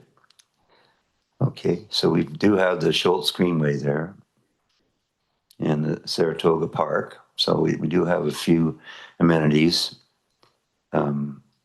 Not sure Oyster Way may be going all the way through someday soon. So that'll be a boon to the fire department. They can get around a little better. Does the applicant have anything to add? Stephanie summed everything up well. Good job, Stephanie. Okay. Ton True? Through the CEO to the chair to the director. Director Arbor, yeah, you mentioned about the amenities contribution. So there is a way that the regional board can ask for some amenities, which is through the density bonus zoning, where the applicant can apply for that, and we can discuss that amenities through that. But this applicant did not apply for that. He's going for a fee simple lot subdivision through a rezoning. Okay. So we're at that point when we will receive report. Anybody opposed? Carried. And also, now we're at the point where there's a recommendation. Move second on a recommendation. Anyone opposed? That carries. Now, thanks very much. I'll excuse from the table. I should have done earlier. Mount Washington Mixed Use Development Permit Application DP 27C25 PID 00. Mount Washington Alpine Resort, and we have a report for receipt. Okay. And over to Stephanie again. Yeah, back over to Stephanie Pollock to introduce this report. Stephanie. One more, thanks. I'll first invite Dan Keeley, who's here to join us as a representative of the applicant, Mount Washington Alpine Resort. Thanks, Dan. Through the CAO to the chair and committee, a Mount Washington mixed-use development permit, which is a form and character development permit, has been received for the development of a small restaurant and event venue building at the summit of Mount Washington. The 223-hectare subject property is within the Mount Washington Resort Community Fire Protection Service and relies on private water and septic systems. The proposed restaurant and event building will be located near the summit and near the top of the Eagle Express chairlift. The objectives of the mixed-use development permit area guidelines are to enhance the Alpine Village character and experience of visitors, to integrate the development with the natural environment, to consider safety of people and infrastructure, to save energy, and to promote alternative transportation options. Relevant guidelines to this proposal include conditions relating to the exterior design and finish of the building, landscaping, and rainwater management. The building incorporates natural materials with the log exterior, and the proposed red tin roof was selected to withstand the harsh climate. Landscaping will remain true to the natural alpine environment, incorporating existing rock features and minimal shrubbery. A slope stability assessment, including drainage analysis, was submitted. And as the proposal meets the development permit area guidelines, staff recommend issuance of this development permit. Thank you very much. Thank you. Does the applicant have anything to add? Yeah, there you go. Been on the wish list of every skier since the beginning of the old blue chair, having a little warming hut at the top of the mountain. Be a nice little horse log home, aesthetically nice, and place to have a beer or a coffee or tea in the summertime. So it's kind of a feel good project for us. I heard they only have 130 amp circuit up there though.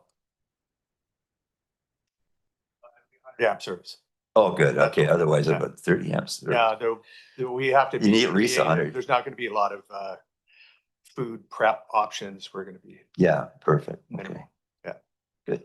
With the chance for growth in the future if we ever expand snowmaking, get more power up there. Not this time. Looking forward to it. Be nice. Director Arbor?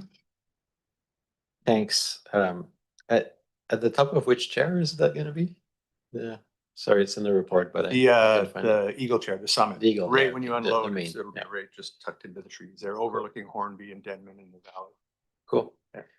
This brings back memory for me, and hopefully 40 years down the road, you won't have the same experience with Mount Washington, but I was a regular at Mount St. Town, Quebec. My dad lived there. Unfortunately, the two chalets that were built at the top of the mountain are graffitied, abandoned. I used to go there for the same reasons, just enjoying the views, the food, everything else. But that mountain has been completely mismanaged by whomever had it. So the gondolas are falling and everything else. So I'm glad that at Mount Washington we've got a good management crew, and this will be a good amenity. So I'm in favor. Thanks.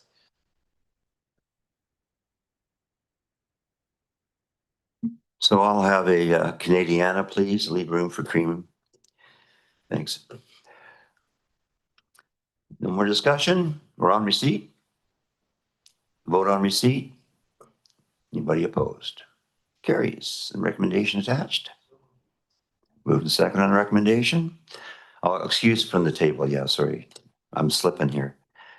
Okay, on the recommendation, anybody opposed? That carries as well. Now we'll go over 5 on to 7 or 6, sorry.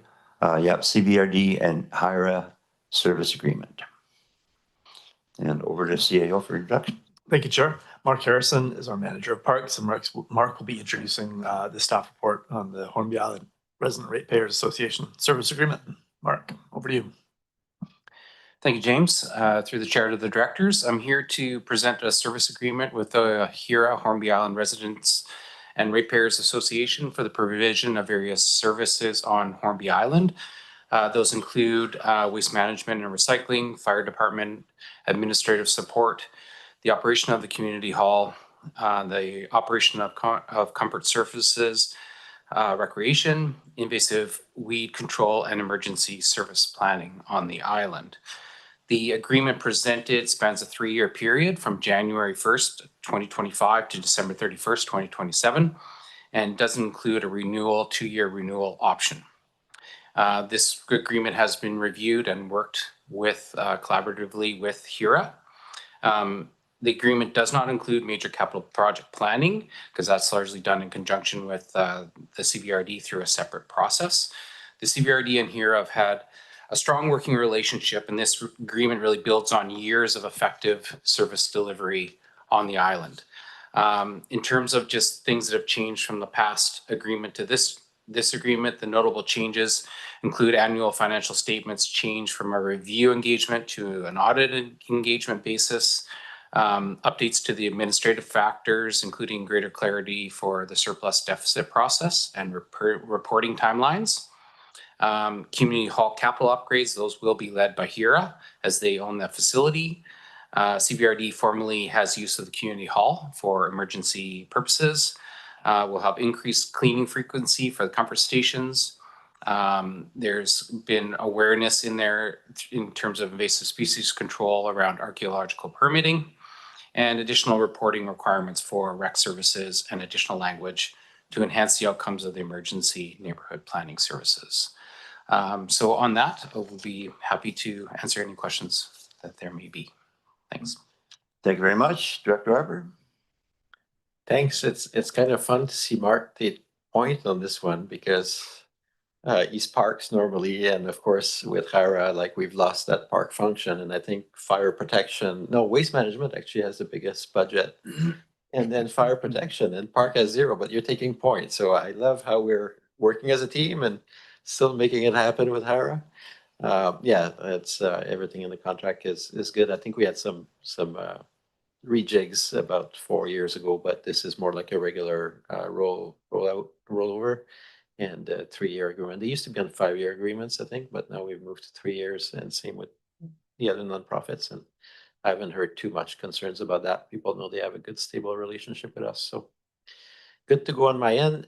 Because you're park, I'm still having conversation with parks with HERA, and as this weekend actually, I was in talk with them because there's a lot of ask around us picking up the active transportation work on Hornby that the last phases. I mean, we've done some work about 8 years ago, but the bulk of the trails were built, a long time, and now there's an ask.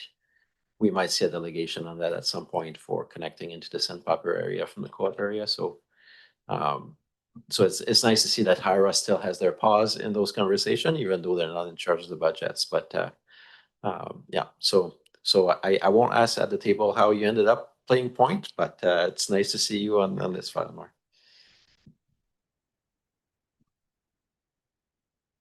Any other conversations?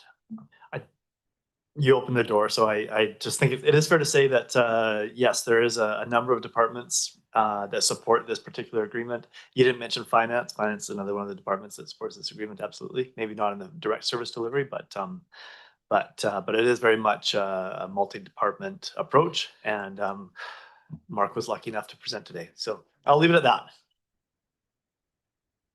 Looks good on his resume.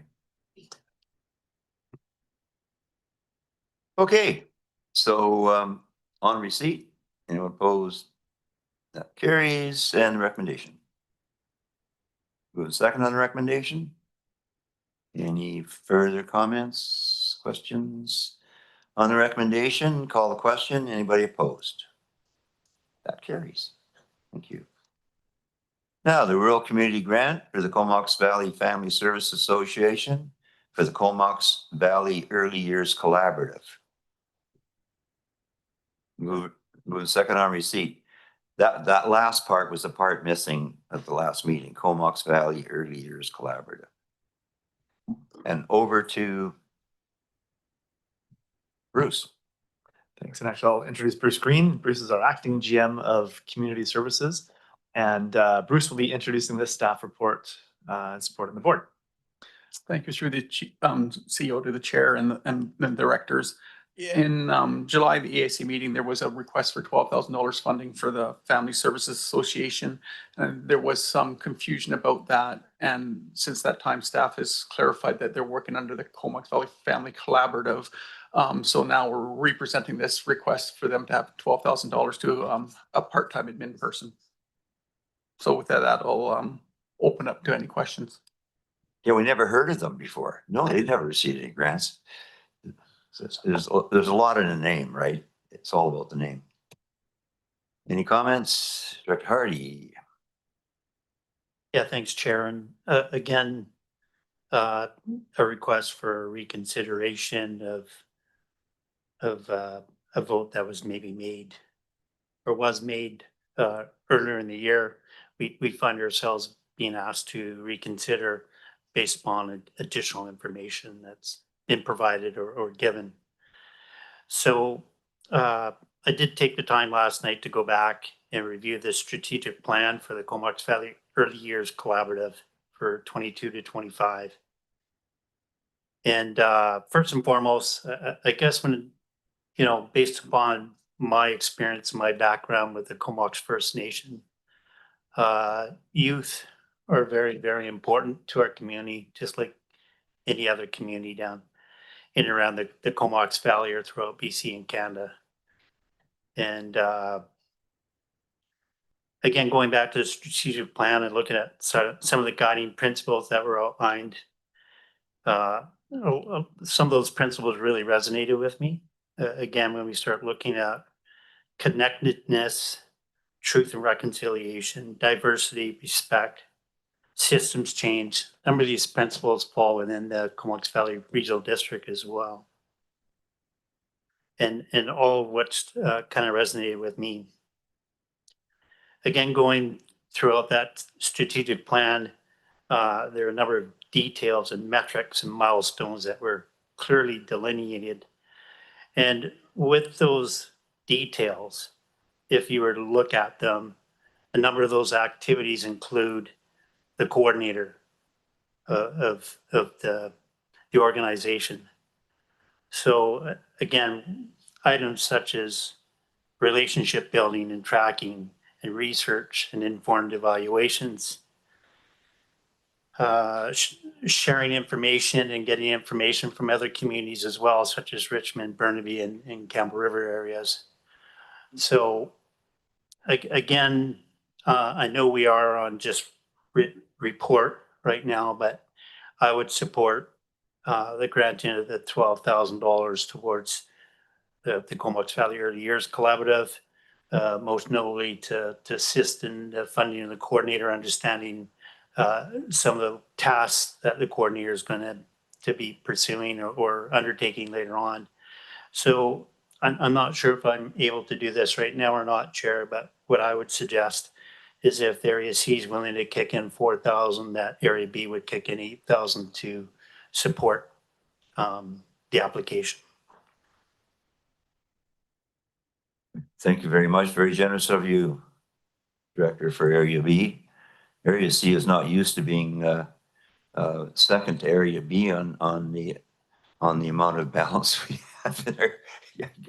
So that would be very helpful. Certainly we can bring that up at the motion when we get to that. And Director Arbor? Yeah, and I echo Dr. Hardy's comment, and I just realized for the first time in 6 years, I have the opportunity to actually empty my drawers entirely in all of my functions. Yeah, no, I mean, Bainstown's got no money left. Area C, Denman Island's got no money left.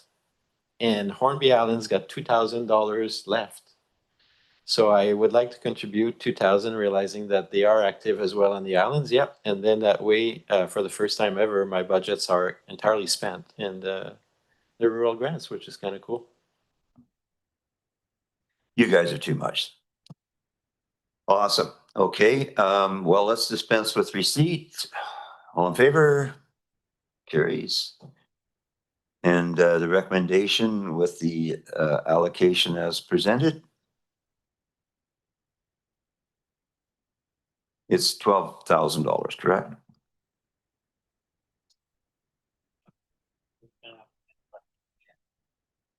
So I heard $2,000 from Hornby. $2,089 Wow. from Hornby. And then just need to clarify from B and C. Initially, you suggested 8 and 4, but it would be up to you how you want to divide that remainder out. Want to split it up? Sure. We'll do $4,000 each, But whatever that one. or 4,500 each, right? And then the 2,089. I'll still leave the $89 in there. Yep.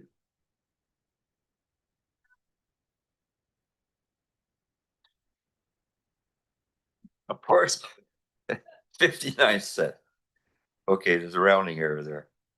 So we'll read that areas B and C will contribute 4,900, 4,955.59. 50. Oh, no, 50. Okay. Each, and then 2,089 from Hornby Island. Good job, you're here. Okay. Moved, I'll second it. And anyone opposed? That carries, and Betty Tate will be so happy. She phoned me up like right after the last meeting. What are you guys doing? What? I didn't even know it was you. How are we supposed to know? Okay, so where are we at now?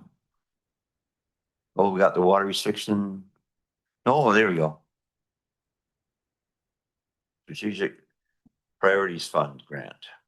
Moved and seconded, and over to CAO for Thank you, Mr. Chair. explanations. So this staff report is also being presented to tomorrow night's board meeting.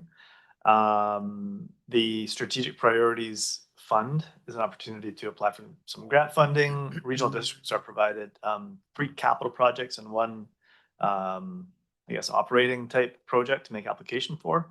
Staff worked through your existing work plans and identified several projects that we felt would be good candidates for these applications.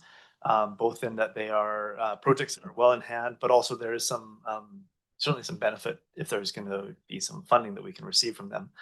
The fund application needs a board motion, hence we put all 4 of those projects into the one staff report. But we did feel it important to come to the Electoral Area Services Committee. The Sewage Commission will also consider this report tomorrow afternoon. And then ultimately the board would be asked to make a decision on the applications themselves. So we're not looking for any particular recommendation here today, but if you have any feedback, or if you did want to pass any recommendation, of course, we'll take your direction on that. The project in particular for this committee is the Union Bay Fire Hall project, as noted in the staff report. So, Mr. Chair. Very good. And Director Arbery, comment? Yeah, thanks. I'm just wondering for the fire hall, aren't we, I mean, we're August now, aren't we in procurement at this stage? Like, because we're supposed to break ground pretty soon. I'd have to ask Bruce Green to come up to speak to where we're at in terms of the project. Some of the conditions into this grant application are that it be the project be executed and the funds be spent within a certain time period. This would allow us to do that, so it certainly falls within that timing requirement. But Bruce, do you want to give an update on the project itself, where things are at? Sure. So we're close to going up procurement. We've had to wait for permits to come through, and our consultant was unaware of the CVRD permit process, that you can't apply for all the permits at once. So you got to do certain permits. So that has delayed us a little bit, but we're still, I have a meeting actually tomorrow to finalize when we're exactly going out. And for me, I would like to delay that going out to ensure that we can apply for this grant, because that grant says we can't have any tenders awarded prior to us receiving the grant. So And the submission date for that grant is September 12th. So I think we can have the tenders out and the feelings going, but we can't award anything till after that date.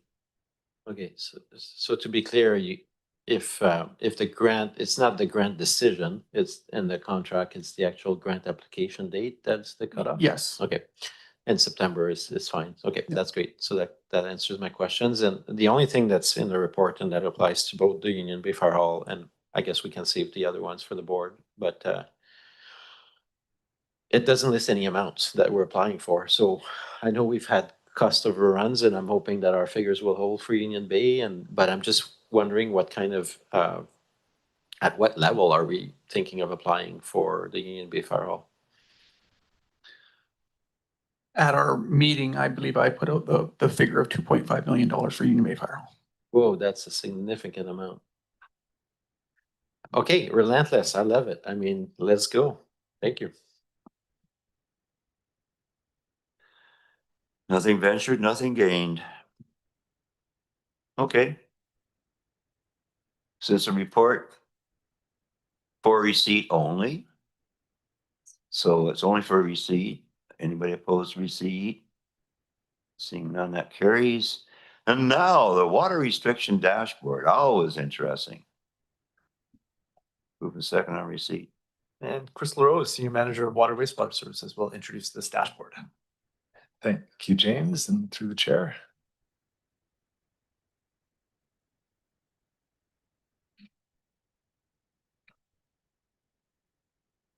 I'm sorry, I'm out of order. I just don't know what to do about it. So question to Chair and CAO, if I wanted to go back to the prior item, how do we do that? Because he and Chris has actually activated something in my mind. That would be up to the committee if you want to pose a question and Yes, can I pose a question relating to the last item? And it's a substantive question. Well, I think we have a rewind button, don't we? There we are. Is that okay? Well, it was only for receipt anyway, so. So I'd be remiss, because these are capital project, and seeing Chris, I'm just wondering if staff in their management meetings about which project to put forward to the strategic fund, if Graham Lake project was considered and whether that it didn't make the cut for any reason or there's a reason that it couldn't qualify for that grant because it's still very high on the list of needs. I think the part of the requirements around those projects would be considered is that they needed to be at a certain point in time in terms of their evolution and their ability to deliver. And I'd have to double check to see whether or not Graham Lake was in that kind of a category. Mark Rutten may be checking on that right now. But there was some fairly specific timing requirements around the project itself and then the award of the grant and use of those funds. Yeah, through the chair, I don't think that project was considered when we were considering internally, and that's maybe just a gap on our end, but it being already partially funded. I think to James's point, the project likely qualifies from a timing perspective. So certainly we can take another look at that. Just from speaking from our perspective, but The application deadline is September 15th or 12th, I think it is. Yeah, so if management has already gone through the process, I see difficulty in 1 month for you to adjust, but I would have liked to see more analysis around that project because we know it's still very much underfinanced in relation to expected costs for the homeowners in that area. We'll take a look and just affirm whether or not there's any potential there, and should be able to have a more fulsome answer tomorrow night at the board. Okay, wonderful. Thank you very much. Good idea. Good. So back to the dashboard. okay. So yeah, just briefly, the dashboard provides an update on where things are at with our respective water systems from a supply perspective. As of August 6th, this area is at drought level, provincial drought level 3. We've had very little precipitation over the last couple of months. That being said, our water supplies are in fairly decent shape for this time of year, at least in comparison to the last few years. As you can see, looking at the consumption numbers for all but Black Creek Oyster Bay, we see a reduction in total consumption over the monthly consumption, indicative of that shift from stage 1 to stage 2, which is a positive indication of action by our residents. Comox Lake is at roughly the same level as we were this time last year at 134 meters. So still with a significant storage left in the lake. Royston draws water from the Cumberland system. So Allen Lake is down to 91%. Union Bay, we see the lake level dropping, but still within expected levels for this time of year.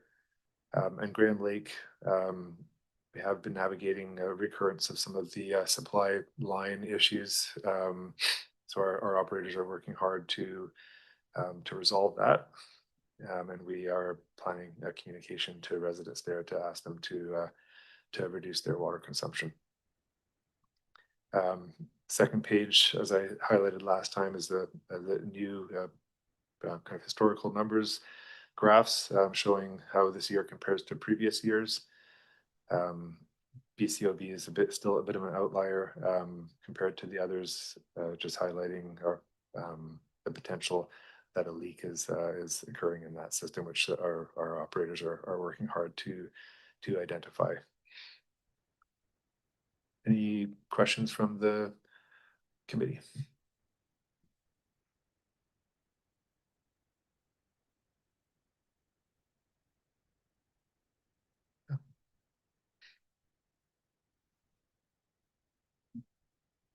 Looks like we're good. I'm sure glad you guys dreamt this up. This is really a good addition to our monthly meetings, or all the monthly meetings pretty much, right? Okay, so it's just a receipt. Anybody opposed? That carries. Now, new business. We have correspondence here from Director Arbor regarding requests that the Comox Valley Region District amend the director's remuneration review process.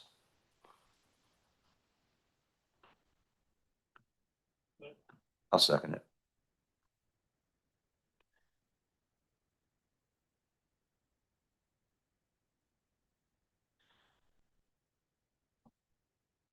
Well, I think it's a pretty extensive report, that's for sure. I think the director deserves more remuneration, don't you? Just saying.